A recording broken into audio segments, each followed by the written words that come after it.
Salut tout le monde, aujourd'hui on va parler actualité, on va parler de petites choses comme le Spider-Verse ou encore la fusion qui est en train de se produire avec Paramount et Warner Bros. En tout cas, j'espère que ça vous plaira et ça commence maintenant. On commence avec l'univers de Spider-Man. Comme vous le savez, c'est que le Spider-Verse étendu était arrêté chez Sony.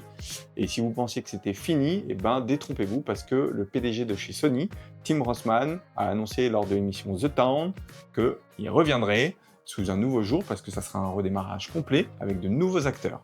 En tout cas, ce que l'on sait, c'est qu'il y a un film d'animation qui est en préparation du côté de chez Sony et qui concerne Venom. La chose la plus troublante, c'est qu'il y a Tom Hardy qui est impliqué. On ne sait pas s'il est producteur ou il va prêter sa voix. En tout cas, on a hâte d'en savoir plus.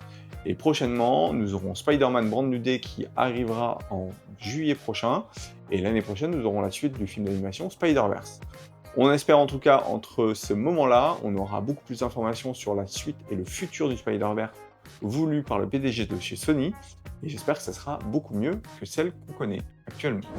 Les G.I. Joe reviennent au cinéma, et ça serait peut-être pas avec le crossover qu'on pourrait espérer avec les Transformers, mais en tout cas Paramount a engagé 2 scénaristes. L'un est assez surprenant, c'est Max Landis, qui est le scénariste de Chronicle, parce que depuis 2019, il est dans une affaire d'agression sexuelle impliquant 8 femmes, et depuis nous ne le voyons que à travers sa chaîne YouTube. Et le deuxième choix, c'est Nadine McBride, que vous connaissez en termes d'acteur, dans la série Kenny Powers, mais il est également scénariste parce qu'il a fait la nouvelle trilogie Halloween. Parlons Disney, on va parler de Zootopie. Comme vous le savez, c'est que Zootopie 2 a cartonné au box-office, et cette fois il va sortir en Blu-ray DVD aux États-Unis, et pour l'occasion il y a eu un événement presse, et Byron Howard, le réalisateur, et la productrice Yvette Moerino ont été conviés. Lors de cet échange avec la presse, ils ont déclaré qu'ils ne vont peut-être pas attendre 10 ans pour faire un troisième volet comme ils l'ont fait pour Zootopie 2, et qu'ils espèrent prochainement le faire un troisième volet. En tout cas, on a déjà hâte.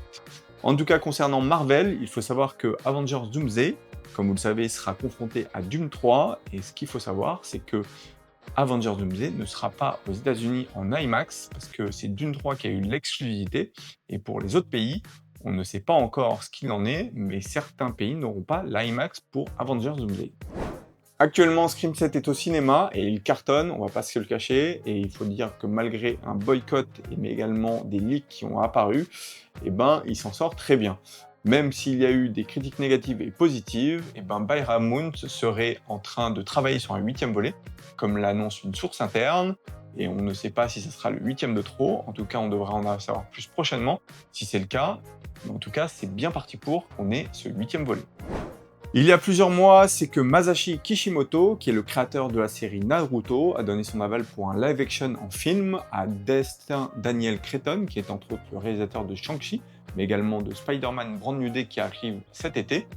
En tout cas, pour le moment, on ne savait pratiquement rien du film. En tout cas, aujourd'hui, c'est que le scénariste Tashua Uo a donné un peu plus d'informations. C'est qu'actuellement, le script est fini, mais là où ils ont un plus grand défi, c'est de le réaliser dans le monde réel, parce qu'il faut le rendre crédible et réaliste, et ce n'est pas facile lorsqu'on fait une adaptation d'un manga dans le monde réel.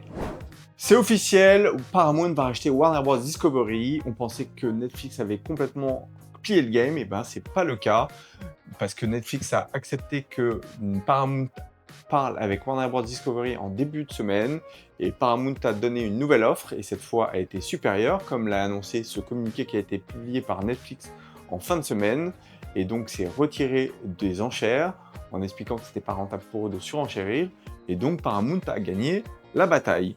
On n'y pensait pas, avec énormément de rebondissements qu'il y a eu.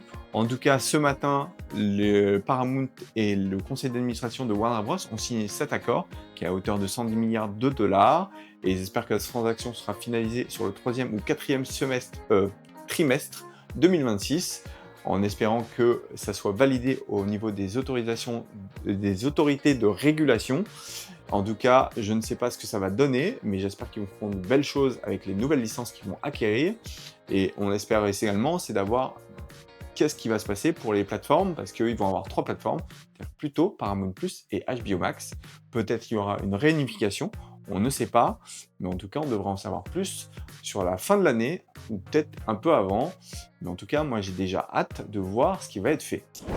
J'espère que ces petites infos vous ont plu. En tout cas, c'était une idée que j'avais envie de faire parce que j'adore l'actualité. Et de le faire en vidéo, c'était une idée et plutôt un challenge pour moi parce que j'adore le faire par écrit également.